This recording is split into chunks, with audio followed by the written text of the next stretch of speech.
Chers partenaires, merci pour votre patience. Voilà, j'avais quelques petits paramètres à gérer avant de débuter la présentation de ce soir et cela est fait.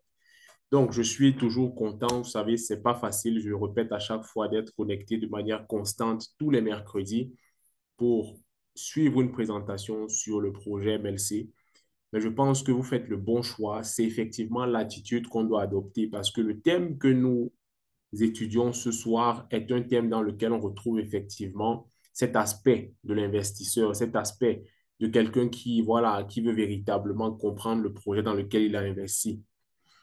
Donc, ce soir, nous voyons ce que vous devez savoir avant de devenir actionnaire d'une société innovante. Très important. Beaucoup de personnes aujourd'hui veulent juste devenir actionnaire, mais qu'est-ce qu'un actionnaire? Qu'est-ce qu'un actionnaire d'une entreprise innovante? Qu'est-ce que l'actionnaire lui-même doit pouvoir avoir comme compétence et comme caractéristique afin d'être un véritable actionnaire dans le projet dans lequel il investit? Donc, moi, c'est William Katla, je suis un partenaire MLC Engineering au Cameroun et je suis accompagné d'Adèle et Dima, de Brigitte, de Peter. Et voilà, nous travaillons tous sous la supervision du top leader Victor Essombe, le représentant ou le partenaire national MLC au Cameroun. Donc, ce soir, ce thème est très important parce que je pense que dans la salle, il y a certainement de nouvelles personnes et même des anciennes personnes, mais des personnes peut-être qui ne comprennent pas véritablement l'actionnariat, qui l'ont découvert à travers le projet MLC. Et j'aimerais vous dire que vous faites bien d'être là parce qu'à travers ce thème, on va encore parler effectivement de ce que vous devez véritablement savoir. Donc, commençons par comprendre déjà ce que c'est que devenir actionnaire d'une entreprise innovante. Parce que vous savez, il y a des entreprises tout simplement et il y a des entreprises innovantes. Ça, c'est deux choses différentes. Une entreprise peut être une entreprise tout simplement qui produit ou en fait qui produit un produit ou en fait qui rend un service qui est déjà sur le marché, donc qui n'innove pas, qui ne change rien. Ça, c'est un cas. Maintenant, là, nous, on parle de devenir actionnaire d'une entreprise innovante. Et donc, c'est acheter une part de cette entreprise. Et donc, ici, l'entreprise dans laquelle tu investis ne se contente pas de vendre des produits, elle crée quelque chose de nouveau, elle innove, elle bouleverse les codes, elle cherche à résoudre un problème de façon inédite. Ça veut dire en fait que être actionnaire d'une entreprise innovante, c'est être actionnaire d'une entreprise qui a le besoin, la volonté, le désir d'apporter quelque chose de nouveau, de changer et d'innover et d'apporter une solution dans un domaine précis. Et donc, tu n'achètes pas une part d'une entreprise classique, tu deviens donc propriétaire de la vision nouvelle et aussi d'une idée ambitieuse et aussi d'une technologie de rupture. En réalité, peut-être beaucoup n'arrivent pas à mesurer le potentiel de MLC, mais aujourd'hui, c'est là que MLC est en tant qu'entreprise innovante. Parce que quand on parle d'innovation, on parle généralement d'une entreprise qui, au niveau technologique, a créé quelque chose de plus sur tout ce qui existe déjà. Et cela est confirmé par l'obtention des brevets. Et donc, aujourd'hui, en étant copropriétaire de l'entreprise MLC, vous êtes un copropriétaire de cette technologie et de ces brevets obtenus par l'entreprise MLC. Donc, voilà en fait de quoi il est question. Vous êtes un acteur majeur dans une des solutions qui est apportée en fait à travers votre entreprise pour pouvoir améliorer les conditions de vie de plusieurs personnes à travers le monde. Donc, voici quelques points essentiels à considérer avant de devenir actionnaire d'une entreprise innovante. C'est divisé en deux. Il y a deux parties que nous allons voir. Et la première partie ici concerne le projet en lui-même. Avant de devenir actionnaire, il est important de comprendre le projet, son business model. Comprendre en fait quel est le projet ou encore la technologie qui est développée par cette entreprise. Encore, de comprendre pourquoi est-ce que l'entreprise a choisi ce projet particulier. Donc là, ça nous amène à comprendre la solution particulière qui est apportée dans un domaine précis, notamment dans le domaine de la santé pour le projet MLC. Ensuite, on a le mode de financement choisi. Voilà pourquoi avoir choisi un tel mode de financement pour ce projet. Autre chose, c'est connaître l'équipe fondatrice. L'équipe qui développe un projet est un point essentiel pour ce projet-là. Donc, il est important de savoir qui sont les personnes qui développent, qui travaillent activement au succès de ce projet. Et nous avons donc un dernier point pour cette première rubrique, comment gagner de l'argent avec ce projet. Ça, c'est le point important parce que voilà, tout investisseur investit généralement avec le désir, sinon le besoin de voir fructifier son argent, soit sur le court ou sur le long terme. Donc, c'est un point essentiel. C'est parce qu'on veut gagner de l'argent à la base qu'on investit. Et donc, dans la deuxième rubrique, ce que nous allons voir, c'est comprendre ce que cela implique d'être actionnaire. Oui, c'est vrai, on doit déjà pouvoir identifier le projet dans lequel on investit, mais de l'autre partie ou de l'autre côté, nous-mêmes, devenir actionnaire demande certaines caractéristiques de nous. Donc, ça nous demande à un certain niveau d'avoir certaines attitudes. Et donc, la première des choses qu'on va voir, c'est développer un véritable esprit d'investisseur, très important.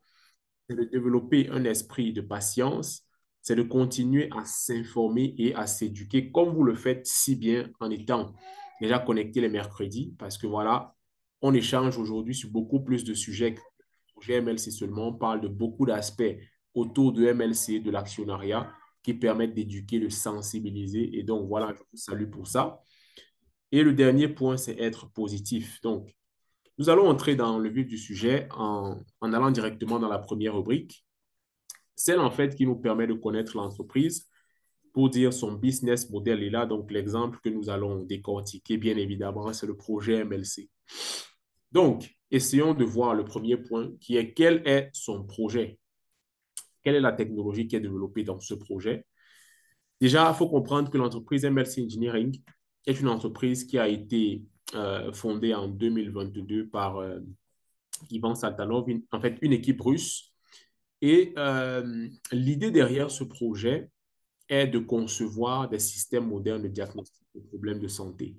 Ça veut dire qu'à un certain niveau, cette entreprise MLC a le désir, le besoin de créer des projets, pardon, des produits, des systèmes technologiques et innovants qui vont nous aider au quotidien à pouvoir contrôler notre état de santé pour pouvoir détecter différentes maladies et même les contrôler. Donc voilà déjà l'idée. On va dans le diagnostic des problèmes de santé chez les humains et même dans la nature. Les humains étant le point central, nous commençons donc par le capteur de glycémie CGM. Voici le premier produit, sinon la première technologie que nous sommes en train de développer. Donc aujourd'hui, nous voulons mettre sur le marché un capteur de glycémie qui va donc nous permettre de pouvoir mesurer le taux de glycémie du patient en temps réel, 24 heures sur 24. Et cela donc permet au patient d'avoir de meilleures informations sur son état de santé. Ça lui permet aussi d'avoir, en fait, de pouvoir adopter des bonnes attitudes pour contrôler son état de glycémie. Et donc, appuyé à ça, comme je le disais tantôt, notre projet aujourd'hui, au niveau technologique, a 12 brevets pour les différents systèmes que nous allons développer dans le diagnostic des problèmes de santé et aussi ceux de la nature. Donc, c'est un projet purement technologique. Quand on voit déjà 12 brevets, en seulement 2 ans et demi de travail, on comprend que, voilà, au niveau technologique, on a une équipe qui travaille. On comprend qu'au niveau technologique, on a des gars qui vont très vite parce que pour d'autres projets, et surtout pour les projets technologiques dans le domaine de la santé comme les nôtres, il faut environ 10 ans pour développer des technologies et avoir des brevets.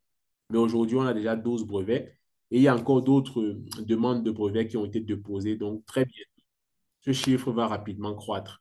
Donc, dans un premier temps, voici les technologies que nous développons. Et donc, maintenant, comprenons pourquoi avoir choisi ce projet.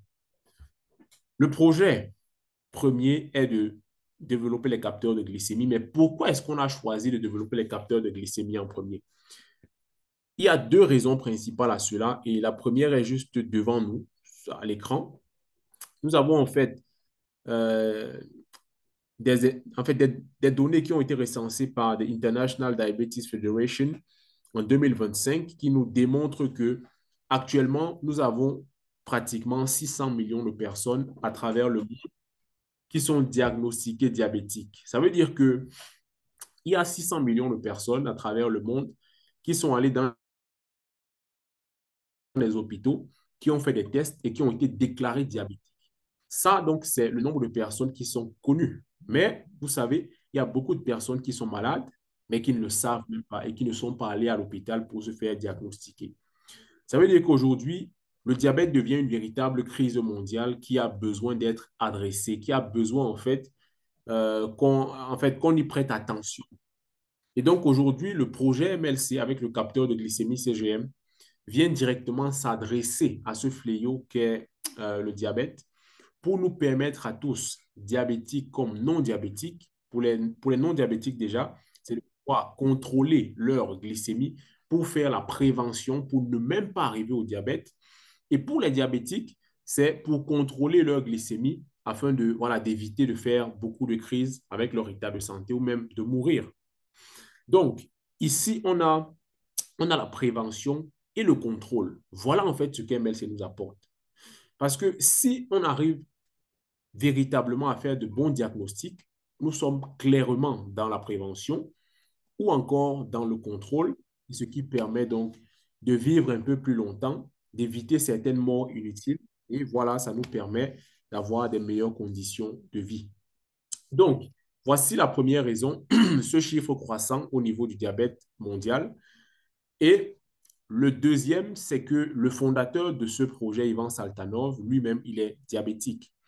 Et donc, étant diabétique, il a cherché plusieurs solutions pour contrôler son état de glycémie et il s'est rendu compte que le capteur de glycémie CGM lui apporte beaucoup plus d'avantages dans sa condition de diabétique et il s'est donc dit qu'il va trouver un moyen de produire ce capteur CGM pour le commercialiser partout dans le monde. Parce que figurez-vous qu'à travers le monde, il y a des millions, des milliards de personnes qui souffrent de diabète, mais qui n'ont pas accès à des appareils ou des systèmes modernes qui peuvent leur permettre de pouvoir contrôler leur état de santé. Et lui, donc, ayant souffert des difficultés du diabète, il connaît en fait le bien que ce produit pourra faire à d'autres personnes partout. Et donc, il a pris cela pour mission de pouvoir concevoir ça et de commercialiser partout, même dans les zones où auparavant les capteurs n'étaient pas vendus. Donc, en plus de ça, en plus de cette noble raison pour laquelle nous produisons les capteurs déjà pour apporter une solution à ce problème, à ce fléau qu'est le diabète, en même temps, ces chiffres pour nous sont aussi des données qui nous révèlent que notre produit a un véritable potentiel de commercialisation sur le marché. Aujourd'hui, on a un marché de potentiellement 1 milliard de patients. Il faut noter que pour une bonne utilisation des capteurs CGM, il faut que chaque personne utilise au minimum 2 CGM par mois. Donc, si on fait 2 CGM par mois, sur l'année, ça fait combien? Ça fait 24 CGM utilisés. Et là, en fait, on a 1 milliard de personnes. En réalité, ce sont des chiffres, tout simplement. Mais nous avons la Mega Research, qui est une grande entreprise de marketing en Russie, qui a fait des recherches sur le marché des CGM. Et nous avons des chiffres qui nous font comprendre que actuellement, le volume potentiel du marché est de 16,7 milliards d'unités de CGM. Ça veut dire que actuellement, la demande de CGM sur le marché est d'environ 17 milliards de pièces par an. Mais il y a un souci à ça. C'est que toutes les entreprises qui sont connues dans ce domaine aujourd'hui n'arrivent qu'à combler 0,5% du potentiel. Ça veut dire que sur 100% du potentiel, même pas 1% de la demande en CGM est véritablement servie. Ce qui nous fait comprendre que le marché des CGM est tellement vaste. Et à un niveau, on comprend que l'apport de MLC sera même à un certain niveau jusque-là insignifiant pour combler la demande mondiale. Parce qu'il y a des entreprises comme Abbott Laboratories, comme Dexcom et beaucoup d'autres dans beaucoup d'autres pays qui sont établis dans le domaine des capteurs CGM depuis longtemps. Mais figurez-vous que la production totale de ces entreprises n'arrive même pas à combler 1% du potentiel de demande mondiale. Et donc, on comprend que c'est un marché qui est très vaste, le besoin est grand, la demande est grande. Et attention, ce n'est pas fini. En plus de ce que la demande n'est pas déjà satisfaite, c'est estimé que chaque année, il y aura une croissance de 15% sur le nombre de pièces demandées. Ça veut dire que cette année, nous sommes à pratiquement 17 milliards. Faites 15% de 17 milliards et ajoutez ça sur l'année prochaine. Parce qu'aujourd'hui, on se rend compte que le diabète est une maladie qui est en train de grandir rapidement à cause de euh, à cause de nos habitudes alimentaires, ce qu'on consomme, à cause des facteurs génétiques. Un parent ou un grand-père pouvait avoir ça et génétiquement, voilà, vous êtes prédisposé à avoir cette maladie, etc., etc. Donc, nous, on comprend pour nous aujourd'hui que le projet MLC, en plus d'apporter une solution, a un véritable potentiel de commercialisation et cela, en fait, est essentiel pour les investisseurs de savoir. Maintenant, pourquoi est-ce que MLC Engineering, pour le financement ou pour la levée de fonds de ce projet, est passé par le financement participatif? Déjà parce que il faut comprendre que Ivan Saltanov, à la base, est un homme qui a tout simplement une idée grandiose, celle d'apporter au monde des systèmes modernes pour pouvoir diagnostiquer leurs problèmes de santé. Ça veut dire qu'à la base, il n'est pas quelqu'un qui est très riche et à un certain niveau, il ne pouvait pas aller à la banque pour faire un prêt parce que pour faire un prêt de 40 millions de dollars pour mettre sur pied le projet, il faut en quelque sorte des garanties dont Ivan Saltanov ne dispose pas. Et donc, Ivan Saltanov a décidé de passer par le financement participatif afin de donner la possibilité à toutes ces personnes à travers le monde qui sont intéressées par sa vision, par son projet, de pouvoir contribuer et de permettre à ce projet de voir le jour. D'autres personnes vont aussi me dire, oui, il y a des gros investisseurs qui peuvent financer des projets. Oui, il y en a. Mais souvent, ces personnes, en fait, ne sont pas très bons pour des petits projets dans le départ parce que quand ils viennent et qu'ils investissent de gros capitaux dans le projet, sur le long terme, en fait, ils ont tendance à absorber l'entreprise et à vouloir prendre le contrôle parce que voilà, ils sont des gros investisseurs. Or, dans le cas du financement participatif, l'entreprise, ses fondateurs restent les actionnaires majoritaires de telle sorte à ce que le reste du capital de l'entreprise est fractionné entre des milliers de personnes. Et donc, ça permet au porteur de projet de garder son idée et la direction de son projet. Donc voilà, le financement participatif, donc aujourd'hui, est une opportunité pour le porteur de projet qui arrive à lever des fonds et même qui fait en quelque sorte la publicité de son projet à travers ses investisseurs. Et ça permet aussi aux investisseurs comme vous et moi, qui n'avions pas autrefois accès à l'investissement dans de tels projets, de pouvoir avoir accès maintenant. C'est un peu comme les entreprises comme Abbott Laboratories et Dexcom qui auparavant étaient financées pour leur création. Ils ne sont pas peut-être passés par le financement participatif. Ça veut dire qu'on n'avait pas tous la possibilité d'être actionnaires dans ces entreprises-là. Mais aujourd'hui, grâce au modèle de financement de MLC, nous avons tous la possibilité de devenir actionnaires dans ce projet. Donc, voici le mode de financement choisi. C'est une opportunité pour le porteur de projet, pour le projet et aussi pour nous-mêmes. Maintenant, essayons de voir, de comprendre qui sont les porteurs de projets ou encore les fondateurs de notre entreprise. Donc, l'équipe fondatrice ici, nous avons 5 personnes, 5 visages bien connus. C'est vrai, il n'y a pas que 5 personnes qui travaillent derrière ce projet. Il y a plus de 150 personnes aujourd'hui avec des chercheurs, des techniciens, des spécialistes voilà, de la santé. Et ceux qu'on connaît le plus, donc, ce sont ces 5 personnes qui sont mises en avant. Ivan Saltanov étant le CEO, le fondateur de l'entreprise, celui-là qui a pensé ce projet et qui s'est fait accompagner de Elena Saltanova, son épouse, de Maxime Kolomiets, de Sergei Melenkov et aussi de Marina Minova. Donc, voici l'équipe qui développe notre projet. Et comme je le disais au début, vous savez, avant d'investir dans un projet, il faut analyser certains aspects. Et c'est exactement ces aspects que nous sommes en train d'analyser. Déjà, le projet lui-même, la technologie développée, la solution apportée, les personnes qui développent le projet, qui sont-ils? Ont-ils la compétence, les connaissances, l'expérience nécessaire pour pouvoir mener à bien ce projet? Regardons leur historique. Est-ce que dans leur historique, ils ont déjà eu à participer à la création de tels projets? Si oui, OK, on comprend qu'ils ont des compétences, des connaissances qui peuvent donc les aider à parfaire ce projet. Parce que si on a été dans un, deux, trois projets auparavant de ce genre et qu'on a accompagné, ça veut dire qu'on s'est équipé, on a appris, on a mûri et on peut donc utiliser toute cette connaissance au service de ce projet. Je vous encourage, pour vous qui voulez davantage découvrir qui sont nos fondateurs, à aller dans le back-office. Nous avons un document dans la rubrique pour les partenaires. Je pense oui, pour les partenaires. Il y a un document qui s'appelle Founders, pour dire les fondateurs. Et à l'intérieur, donc, vous avez en quelque sorte le CV détaillé de ces 5 personnes qui vous permet donc de mieux les connaître et d'appréhender leurs compétences et aussi leur expérience passée. Et si je veux m'ajouter, hein, en plus des compétences passées, aujourd'hui, le projet a déjà 3 ans. On va encore ajouter plus 3 ans d'expérience sur ce qu'ils connaissent déjà et sur ce qu'ils sont en train de réaliser et même encore de bien faire. Parce que si en 3 ans aujourd'hui, le projet qui avait commencé comme une idée, qui était sur du papier, on n'avait pas encore de bureau, etc., aujourd'hui est à ce niveau, ça veut dire que ces gars ont la compétence, ont la connaissance et sont en train de l'appliquer peut-être pour que ce projet puisse réussir.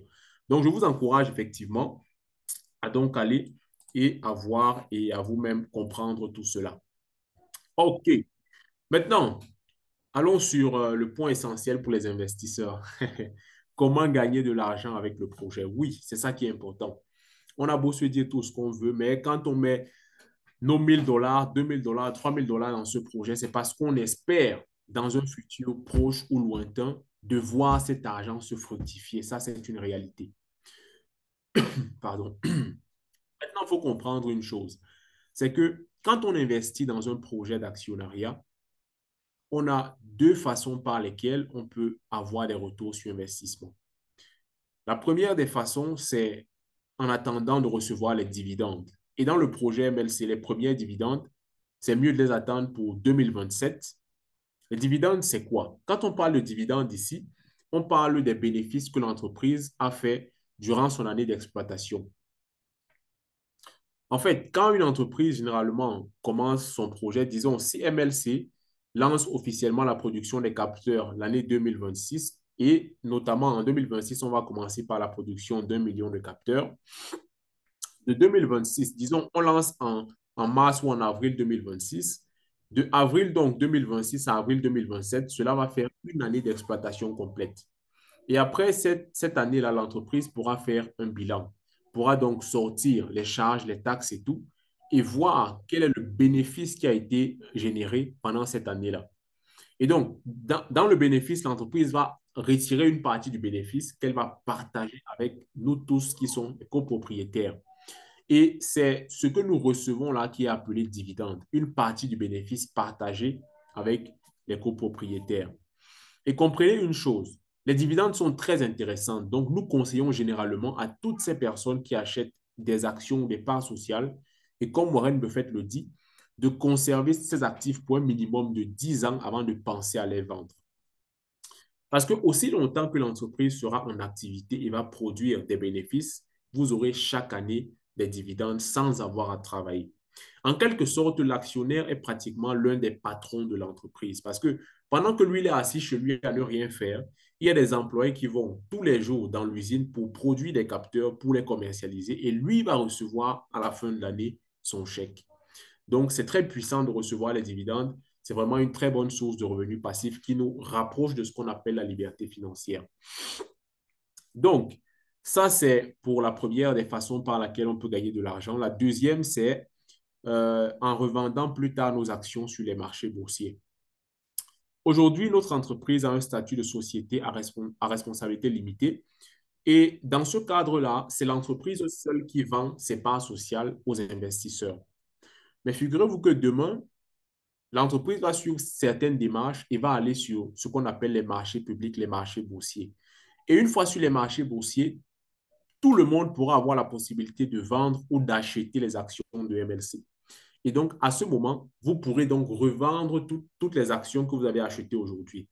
C'est vrai, je parle de parts sociales et d'actions parce que quand l'entreprise est encore en société à responsabilité limitée, nous avons des parts sociales. Et une fois que l'entreprise devient une société anonyme, nous avons des actions. Donc voilà, demain, les parts sociales que nous avons seront transformer en actions et on pourra les vendre sur les marchés boursiers pour avoir de la plus-value. Mais moi, je conseille généralement, et même comme tous les leaders nous conseillent, en plus de Warren Buffett, conservons nos actions le plus longtemps possible. Donc ça, c'est ce qui est pour la première partie. Je pense que avec la première partie, on arrive un peu à comprendre, à appréhender le projet et ses points forts qui poussent un actionnaire à dire, voilà, je veux investir dans ce projet. Maintenant, il est aussi important de regarder quelles sont ces choses-là qui sont demandées de l'investisseur lui-même en tant qu'actionnaire. Donc, nous passons à la deuxième rubrique, comprendre ce que cela signifie ou implique d'être actionnaire. Exemple de MLC. Très important. J'ai pris le temps de voir le projet, de comprendre le projet. Maintenant, il faut que je m'interroge sur moi-même. Est-ce que j'ai les caractéristiques nécessaires pour devenir actionnaire de ce projet? Est-ce que j'ai le mindset nécessaire pour devenir actionnaire de ce projet? Donc là, maintenant, il faut qu'on s'interroge au niveau personnel parce que je vais le dire, ce n'est pas tout le monde qui est fait pour être actionnaire. Dernièrement, le leader Victor nous disait ça. Ce n'est pas tout le monde qui a le profil d'investisseur, d'actionnaire. En fait, tout le monde peut investir, mais pas de la même manière. Il y a des personnes qui sont prêtes à investir peut-être 100 francs, là, peut-être en fait, dans un régime de bananes pour revendre plus tard à 120 francs. La même journée, hein, ça, voilà. Il a fait un investissement, mais très court terme. Il n'est pas prêt, en fait, à faire des investissements long terme comme l'investissement dans des projets d'actionnariat. Donc, il faut pouvoir identifier le profil d'investisseur de chacun et en fonction de ça, choisir dans quoi investir. Mais si nous disons que nous sommes actionnaires, donc, nous allons voir certaines caractéristiques et certains aspects. La première des choses, en tant qu'un actionnaire, c'est de développer un véritable esprit d'investisseur. Oui, c'est important. Donc, ici, il faut comprendre que un investisseur, c'est une personne qui place volontairement des ressources, et ça, c'est généralement de l'argent, dans un projet ou encore dans une entreprise ou dans un actif avec l'objectif d'obtenir un retour futur. Ça, c'est logique. Mais comprenez qu'un investisseur, à la base, il investit quelque chose, de l'argent ou des ressources dans un projet. Et l'objectif est clair, de pouvoir plus tard gagner quelque chose. Maintenant, on va un peu plus loin. Surtout, il accepte consciemment un risque. Il faut comprendre que celui-là qui se dit investisseur et qui dans la tête n'a pas encore compris que c'est un risque d'investir, il n'est pas un investisseur. Investir signifie prendre un risque de gagner de l'argent ou encore un risque de voir son argent être perdu. Donc, il accepte le risque de gagner, mais aussi le risque de perte. Parce que le projet dans lequel il investit peut réussir, comme le projet dans lequel il investit peut ne pas réussir. Je prends encore le cas de celui qui achète le régime de banane. Il peut acheter le régime de banane et à la fin de la journée, personne n'achète sa banane. La banane fait peut-être 2, 3 jours chez lui, personne n'a acheté, elle va mûrir et pourrir. Il aura perdu son argent tout simplement. De la même manière, il peut acheter la banane et même dans les minutes qui suivent, il trouve un acheteur et directement, il a fait un gain. C'est ainsi, pour nous aussi qui investissons dans des entreprises comme MLC, on peut étudier le projet, tout est bon, on y investit, mais plus tard, le projet ne réussit pas, on aura perdu. Ou encore dans le cas contraire, le projet réussit, on aura gagné. Donc, il faut que l'investisseur ait cet équilibre-là dans son esprit. C'est une balance. On accepte la perte et aussi le gain. Et en fait, quand cela est fait, investir, donc, ce n'est pas épargner. Quand tu épargnes, tu cherches à protéger ton argent, alors que quand tu investis, tu cherches à fructifier ton argent, mais en prenant un pari calculé. Vous comprenez qu'un investisseur, avant de sortir 1 000 $ de sa poche pour investir, c'est parce qu'il a étudié le projet et en fonction de la compréhension qu'il a du projet, il sait que dans ce projet, je peux miser 1 000 $. Dans ce projet, je peux miser 2 000 $. Dans ce projet, je suis prêt à mettre 10 000 $. En fonction du projet qu'il a étudié, en fonction de la compréhension qu'il a du projet, il sait combien est-ce qu'il doit risquer. Voilà pourquoi on dit en fait que c'est un risque calculé. Calculé. Donc, prenez le temps d'analyser le projet MLC Et si vous le comprenez, vous saurez donc combien vous devez effectivement risquer dans ce projet. Parce que j'insiste à le dire, ce n'est pas une épargne où on vient déposer 1 000 $, 2 000 $ et on se dit que dans 1 an, dans 2 ans, automatiquement, ça va me revenir. Non, ça peut ne pas revenir. J'aimerais qu'on se prépare aussi à ces scénarios-là, très importants. Je suis en train d'investir dans ce projet, mais c'est moi qui vous dis ça. Oui, je veux gagner de l'argent, mais il y a aussi le risque de perdre. Je ne dis pas qu'on va perdre, mais je veux dire qu'un véritable investisseur doit cultiver ce mindset-là. Il doit savoir que chaque investissement qu'il fait est un risque, mais un risque calculé en fonction de sa compréhension du projet. Donc, OK, allons sur le deuxième point, qui est de développer un esprit de patience. Oui, on a encore vu tout à l'heure dans le premier cas d'un petit businessman qui achète maintenant pour revendre dans 10 minutes. Contrairement à lui, nous sommes des actionnaires, des copropriétaires, des grands projets en développement. Et quand on parle d'un projet en développement, on parle d'un bébé qui vient de naître, qui va apprendre à ramper, qui va tomber, qui va marcher et petit à petit, qui va grandir, aller à l'école et devenir quelqu'un. C'est en fait ça un projet d'actionnariat. C'est un bébé qu'on a et qu'on va le voir grandir jusqu'à ce qu'il réussisse. De la même manière que pour un enfant ou encore pour un parent, il faut de la patience de voir son enfant grandir progressivement. C'est ainsi en fait pour ces projets d'actionnariat. Il faut avoir de la patience de comprendre que ce sont des projets qui demandent du temps, de l'énergie, de la discipline, de la détermination pour être développé. Et une fois que ça a réussi, donc, on commence à manger les fruits de ce succès-là. En fait, comme preuve, allez voir les entreprises comme Google qu'on connaît aujourd'hui, comme Facebook, comme Amazon, bref, citez toutes les entreprises que vous voulez, vous allez voir, ces entreprises ont commencé il y a un certain nombre d'années avant de réussir.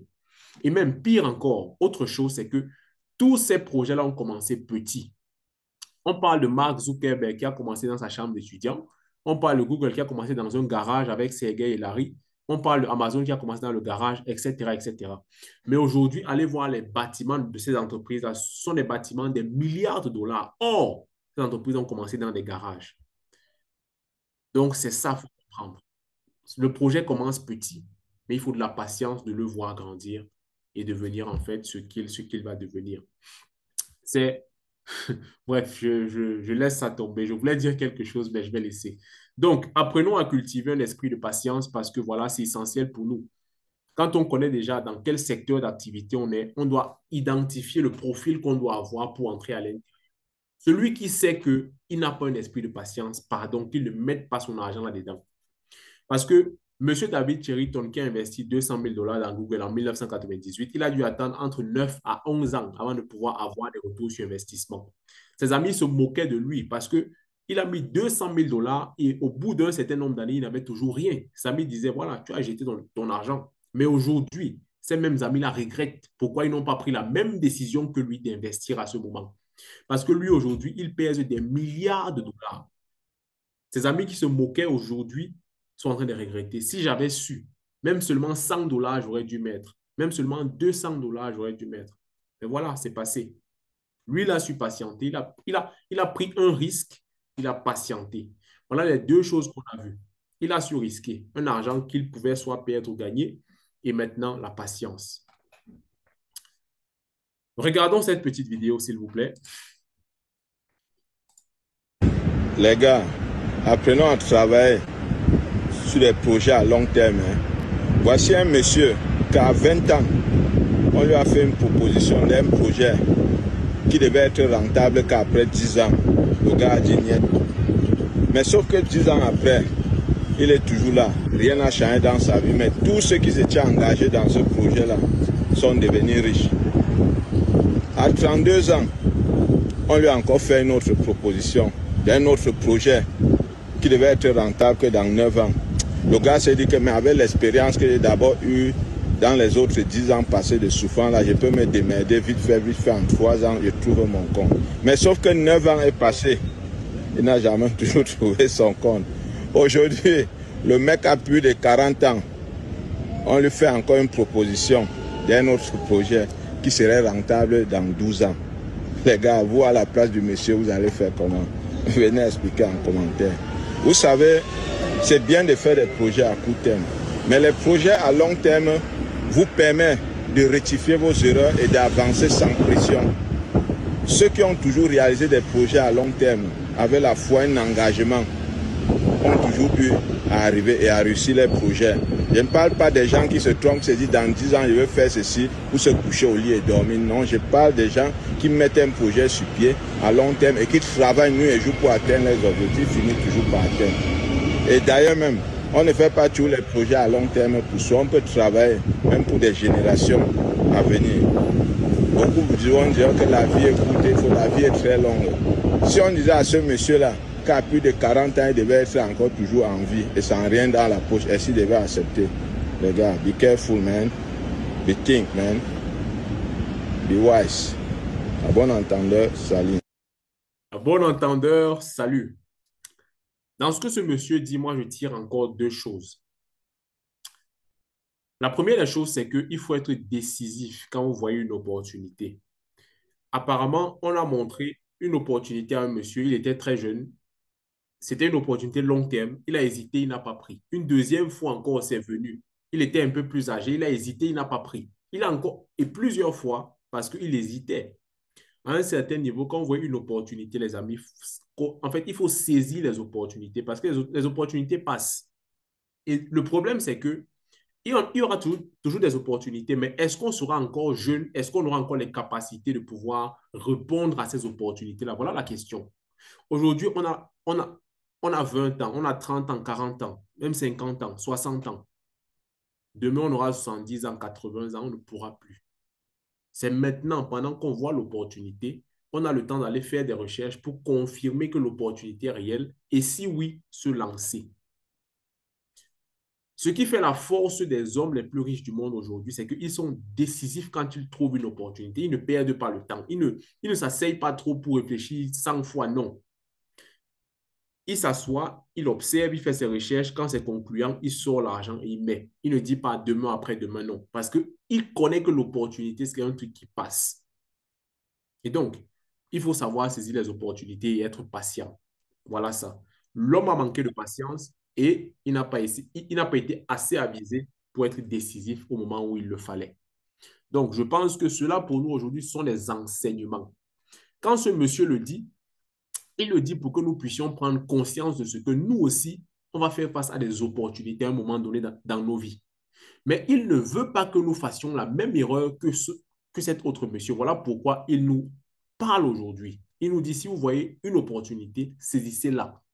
Ne laissez pas que ça passe, ça repasse, et plus tard, vous êtes vieux, et voilà, vous posez des questions. Mais vos amis seront à côté et auront évolué parce qu'eux, ils auront su saisir ces opportunités-là. Donc voilà. Un autre point, c'est de continuer à s'informer et à s'éduquer. Comme je le disais, c'est un point hyper important parce que euh, quand vous signez le contrat pour devenir un investisseur dans un projet, vous le signez avec l'entreprise qui est en face de vous. Vous ne signez pas le contrat avec quelqu'un. Ça veut dire que de l'autre côté, il n'y a personne qui est là pour vous informer parce que le contrat est signé avec l'entreprise. Donc, ça devient votre responsabilité à vous de faire des recherches pour mieux comprendre l'entreprise, pour savoir le secteur d'activité dans lequel l'entreprise se développe et même de comprendre la bourse, l'investissement en général pour être mieux aguerri et comprendre en fait. Donc, il est très important et voilà pourquoi dans la plupart de mes séminaires et souvent dans les webinaires, je dis aux gens, euh, quand je présente le projet, par exemple, dans les séminaires, moi, je dis aux gens, hein, à un certain niveau, je n'aime pas les gens qui vont m'appeler tous les jours. Tu m'appelles deux, trois, quatre fois, je vais te bloquer. Ça n'a rien de personnel, ce n'est rien de méchant. C'est pour faire comprendre aux gens qu'ils ont une responsabilité. Ils sont actionnaires, ils sont copropriétaires. Et pas de l'entreprise de William, non, de MLC Engineering. Il faut qu'ils comprennent ça. Et étant actionnaires, ils ont investi de leur argent. Ils doivent être responsables pour leur argent en allant faire des recherches donc, pour comprendre où est-ce que leur argent a été investi. Donc, je ne dis pas ça pour frustrer les gens, mais pour leur faire comprendre leur part de responsabilité. On ne doit pas s'appuyer tous les jours sur les leaders. Leaders, s'il te plaît, oui, c'est bien. Les leaders sont là, ils font le maximum, mais à un certain niveau, ça demande que soi-même, on puisse sortir de notre zone de confort, sortir de la paresse qu'on a pour aller faire des recherches et mieux comprendre de quoi il s'agit. Donc voilà, ce qui est bien dans notre projet aujourd'hui, on a des webinaires comme celui-ci, on a des séminaires qu'on organise. Et même pour information, le prochain séminaire que nous avons à Douala, ça sera dimanche le 14 septembre. Donc, dans exactement 10 jours, nous aurons un séminaire à Douala. Et j'espère donc que toute, toute la communauté MLC de Douala sera là. Et j'aimerais que vous puissiez inviter le maximum de personnes. Si vous êtes conscient comme moi que ce projet est une opportunité, invitons le maximum de frères, de sœurs, d'amis à venir recevoir l'information sur l'opportunité. Quand on a une opportunité, on ne la garde pas pour soi, on partage en fait. C'est comme ça qu'on permet au maximum de personnes d'en profiter. Donc voilà, investir, c'est aussi s'éduquer. Il faut prendre la peine de s'éduquer. Sinon, à un certain niveau, vous n'allez pas comprendre, vous serez un peu confus et perdu. Et voilà pourquoi il y a des gens qui vont investir aujourd'hui. Ils vont se couper du projet, hein. Ils sont même dans les forums, ils ne lisent jamais les messages. Et bien, après 2 ans, ils demandent, leader, le projet à quel niveau? Mais moi, je vais te dire, fous le camp. Désolé, désolé. Tu as investi, tu te déconnectes totalement du projet. Tu viens me demander aujourd'hui le projet à quel niveau? Non, c'est pas comme ça. Tu dois être un peu responsable de ton investissement et de ton engagement dans le projet. Donc voilà, ne faisons pas la même erreur que beaucoup de personnes. Prenons le temps de suivre le projet et de nous éduquer. Le dernier point ici que je donne, c'est de garder un esprit positif. Oui, très important. Aussi longtemps que le projet n'est pas encore terminé, n'a pas encore commencé à nous rémunérer, on reste positif. Je prends l'exemple de M. David Cheriton, par exemple, qui a investi et qui a attendu pratiquement 11 ans. Vous savez ce que ça demande à quelqu'un d'investir 200 000 dollars à l'époque. Si on fait une comparaison avec le taux d'inflation qu'il y a eu de 1998 aujourd'hui à 2025, peut-être 200 000 dollars valaient plus d'1 million de dollars d'aujourd'hui. Imaginez-vous aujourd'hui, vous investissez 1 million de dollars cash et vous devez attendre 11 ans pour cela. À un certain niveau, si vous n'êtes pas mentalement fort, vous allez croire que votre argent est jeté. Vous allez vous poser tellement de questions. Mais qu'est-ce que j'ai fait? Pourquoi j'ai fait ça? Comment est-ce que ça m'a même pris? Comment est-ce que c'est venu à l'esprit? Donc, à un certain niveau, l'investisseur, le copropriétaire, l'actionnaire doit avoir un mindset positif. C'est très important. Parce que aussi longtemps que le projet dure, si le mindset est déjà cassé, on va abandonner le projet alors que non, c'est un projet qui a ce potentiel-là plus tard de nous rapporter des revenus pardon, des retours sur investissement. Donc voilà, en gardant donc le mindset positif, en s'informant sur le projet, la confiance se grandit. Parce que pour avoir un mindset positif, il faut qu'on puisse mieux comprendre le projet, mieux s'éduquer. Si on s'éduque mieux, donc il y a une confiance. Parce qu'aujourd'hui, je peux vous dire que j'ai confiance dans ce projet. Parce que je vois, on ne me dit pas seulement, je vois des choses sur ce projet. Je m'éduque, j'entends des choses et ça me rassure de mon investissement. Ce qui fait que je dors tranquille. Dans ma tête, c'est que MLC va réussir. Quand MLC va réussir, je vais manger de là. Aussi simple que ça. Je reste donc dans cet état d'esprit parce que j'ai des bonnes informations sur le projet qui me permettent de rester dans l'état positif des choses. Donc voilà, je vous encourage donc à vous informer pour mieux comprendre le projet, ce qui vous permettra en tant qu'investisseur de toujours avoir un état d'esprit positif. Bon, ce soir, je ne suis pas seul dans la salle, je suis accompagné de du grand leader Peter, Fessy Peter, qui travaille avec moi actuellement à Bafoussam. Ça fait plusieurs mois déjà. C'est un leader très dynamique qui travaille aussi à développer le projet MLC. Très souvent, peut-être dans les appels, il a dû appeler beaucoup d'entre vous pour vous parler du projet MLC, pour vous rappeler certaines promotions ou voilà, ou quelques autres aspects du projet. Donc, il va nous parler de cette promotion qui a été lancée par MLC récemment, cette merveilleuse promotion qui permet donc à beaucoup de profiter et d'avoir un certain pourcentage sur le nombre de parts qu'ils achètent. Allô, leader Peter, tu es avec nous?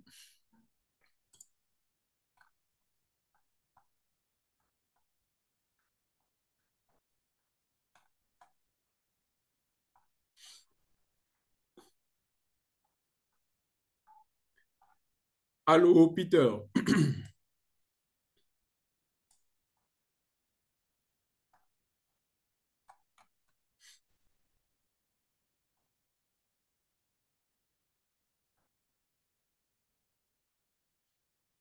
Bon, Peut-être qu'il a quelques soucis de son côté. Bon, attendez, Peter. OK. Peter, tu es co-hôte déjà, donc tu peux ouvrir ton micro. Tu peux ouvrir ton micro pour nous parler.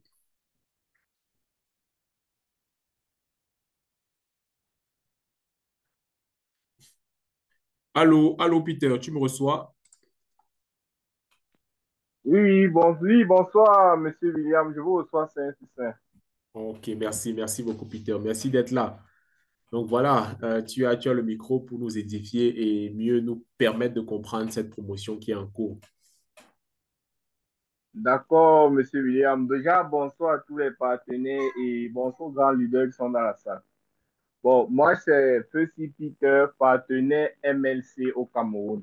Bon, en fait, si je suis connecté ce soir, c'est en fait pour vous faire part de cette méga promotion MLC qui est en cours. Bon, sachez que le mois de septembre est un mois vraiment festif et significatif pour le projet. Bon, nous avons terminé avec succès une grande conférence de 5 jours qui s'est déroulée en Chine, dans la ville de Shenzhen.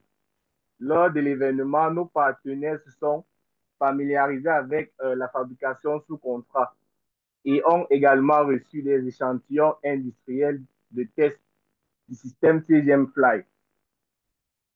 Bon, nous avons lancé une promotion spéciale à l'EMLC. Bon, dans le cadre de la promotion, nous avons 7 packs d'investissement avec un bonus accru allant jusqu'à 30% de parts supplémentaires. Bon, la promotion est valable jusqu'au 30 septembre. Bon, voici les 7 packs présentés. Bon, premièrement, vous avez le pack de 1000 $ pour payable en 20 mois. Bon, quand vous prenez un pack de 1000 $ payable en 20 mensualités, vous obtenez 20% de parts en bonus. Et le bonus revient chez vous à la dernière mensualité. Nous avons le pack de 1500 $ payable en 30 mensualités où vous obtenez 30% de parts après le paiement de la dernière mensualité. Bon, nous avons le pack de 3000 $ payable en 25 mensualités où vous obtenez 30% de parts en bonus. Vous avez aussi le pack de 7500 $ payable en 30 mensualités où vous obtenez 30 mois, où vous obtenez 30% de parts en bonus. Vous avez aussi le pack de 15 000 $ payable sur 30 mensualités où vous obtenez 30% de parts en bonus. Et pour terminer, vous avez le pack de 20 000 $ où vous payable en 35 mensualités. Vous obtenez 30% de parts en bonus après le dernier paiement. Allez, ne manquez pas la chance d'augmenter vos parts dans le projet. Faites partie du mouvement et agrandissez vos parts dans le projet pour soutenir notre projet MLC Engineering. Bon, en fait, c'est en ce qui concerne la promotion, la méga promotion qui est en cours. Bon, je vous exhorte d'en profiter et de savoir maximiser. Bon, merci, Monsieur William. Merci, merci, merci beaucoup pour l'information partagée, Peter. Merci. Voilà, cher partenaire, Peter a été assez clair. Il nous a fait comprendre qu'aujourd'hui, on a avec MLC, dans ce mois de septembre, beaucoup de promotions. Et pour ces personnes qui se disent, oups, j'ai loupé de prendre des parts avant la fin du mois passé, nous avons aujourd'hui 20% sur le pack de 1000 $, 25% sur le pack de 1500 et 30% sur le pack de 3000 $ jusqu'à celui de 20 000 $. Ça veut dire que si le pack de 1000 $, par exemple, donne 1 800 000 parts, quand vous finissez de payer 1000 $, vous avez plus 20% de 1 800 000 parts. Donc voilà, c'est beaucoup, beaucoup de parts. Et donc, ça pourra vous permettre de maximiser en cette période de rentrée scolaire. Donc voilà, à chacun de nous de comprendre ce que ça signifie et de rapidement sauter sur l'opportunité. En plus que nous savons qu'aujourd'hui, notre projet est à un niveau assez avancé. On a vu les grands leaders de la Côte d'Ivoire, du Burkina Faso, du Sénégal, du Bénin, qui étaient à Moscou qui nous ont rapporté beaucoup d'informations fraîches. Et nous savons aujourd'hui que avec l'entreprise, avec nos entreprises partenaires en Chine, MLC est déjà prêt à commencer la production. Ceci veut dire que très bientôt, on ira sur le marché. Et ce qui veut dire que très bientôt, on aura des retours sur investissement. Donc voilà, c'est à chacun de comprendre que c'est le moment maintenant de maximiser le nombre de parts sociales afin demain d'être parmi ceux-là qui perçoivent aussi de bons retours sur investissement en termes de dividendes. Top leader Victor Issobé, vous êtes avec nous dans la salle. J'aimerais savoir hein, si vous avez un message pour nous ce soir. Ça fera toujours plaisir comme d'habitude.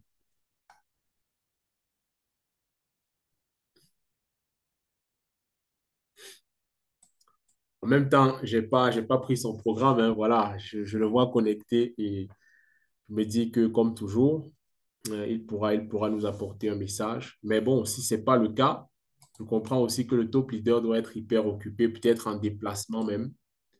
Mais voilà, il est connecté avec nous. Il est toujours là.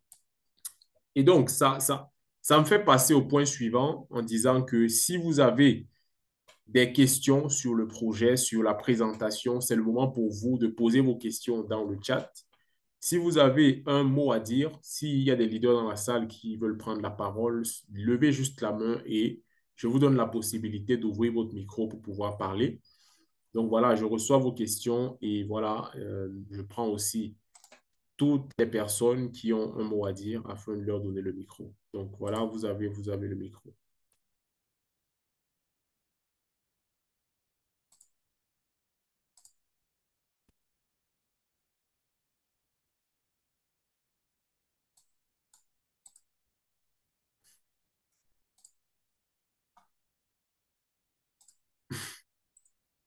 Il n'y a pas de questions, pas de préoccupations. Tout est clair, s'il vous plaît.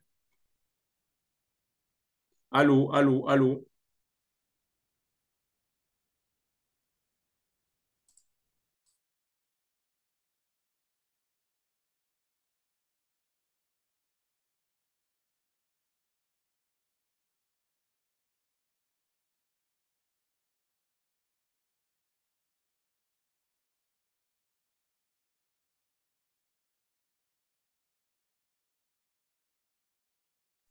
Allô, chers partenaires. OK, nous avons Jordan Ronaldo qui dit tout est bien détaillé. Bonsoir à tous. Merci beaucoup. Merci pour le feedback. Ça fait plaisir. Voilà, au moins c'est une personne qui a répondu. Ça veut dire qu'avec lui, au moins, tu sais que tout est clair. Si vous avez des questions, c'est le moment pour vous hein, de, voilà, d'ouvrir le micro et de poser vos questions avant qu'on ne se sépare. Et comme je l'ai dit, je le réitère, nous avons un grand séminaire dimanche le 14, donc dans exactement 10 jours, à l'hôtel Bano Palace à Douala, à Aqua. Donc, je vous invite massivement à inviter davantage tous vos prospects afin que tout le monde puisse bénéficier donc, de ces événements que nous organisons parce que c'est ça le but de ces événements. On les organise pour partager, pour distribuer l'information sur notre projet et aussi pour sensibiliser et éduquer les gens sur l'actionnariat. Parce qu'il faut le dire, c'est quelque chose qui est encore très mal perçu et très mal compris dans notre contexte africain en général et camerounais en particulier. Donc voilà, on a intérêt à travailler pour que l'actionnariat soit de plus en plus connu et le projet MLC notamment. Chers leaders, s'il n'y a pas de questions, je pense que voilà, je vais simplement aller me reposer. Je vais aussi vous remercier d'avoir été présent et voilà, on va rester connecté dans les forums WhatsApp. Sans oublier aussi de se connecter à tous les différents webinaires que nous avons des autres leaders pour mieux comprendre le projet MLC. Donc, bonne soirée à tous. On se dit à très bientôt pour un autre webinaire. Merci.